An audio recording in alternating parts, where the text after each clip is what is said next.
Determinants. Determinants की need क्या है? डिटर्मिनेंट्स का इस्तेमाल किया जाता है इक्वेशंस को सॉल्व करने के लिए। फॉर एग्जांपल यहाँ पे आपको दो इक्वेशंस के सेट्स दिए गए हैं, आपको यहाँ पे इन दोनों इक्वेशंस को सॉल्व करना है। वीडियो को यहाँ पे पॉज करें और इनको सॉल्व करें।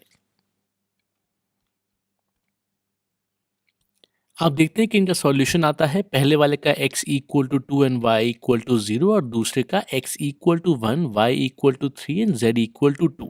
आपने यहाँ पे नोटिस किया होगा कि पहली इक्वेशन को सॉल्व करने में आपको भले ही कम टाइम लगा हो, पर दूसरी इक्वेशन के सेट को सॉल्व करने में ज़्यादा टाइम लगा, क्योंकि यहाँ पे 3 वेरिएबल्स थे। तो अगर हम नंबर ऑफ वेरिएबल्स और बढ़ा दें तो क्या हम आराम से उनको सॉल्व कर पाएंगे? आंसर है नहीं। इसीलिए ज़्यादा वेरिएबल्स वाली इक्वेशंस के सेट्स को सॉल्व करने के लिए डिटर्मिनेंट्स का इस्तेमाल किया जाता है। For example area of triangle half into base into height होता है।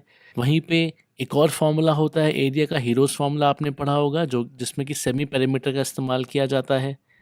और तीसरा तरीका है निकालने का कि ABC पॉइंट के कोऑर्डिनेट्स पता हो।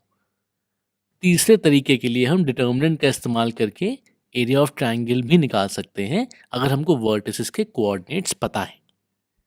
तो ये स्टार्ट करते हैं पहला topic, what is a determinant. अब डिटर्मिनेंट डिफाइंड होता है किसी भी स्क्वायर मैट्रिक्स के लिए। अगर कैपिटल ए एक स्क्वायर मैट्रिक्स है जहाँ पे एलिमेंट ए आई जे है और ऑर्डर m क्रॉस n है, तो अगर ये स्क्वायर मैट्रिक्स है तो मतलब m बराबर n होगा।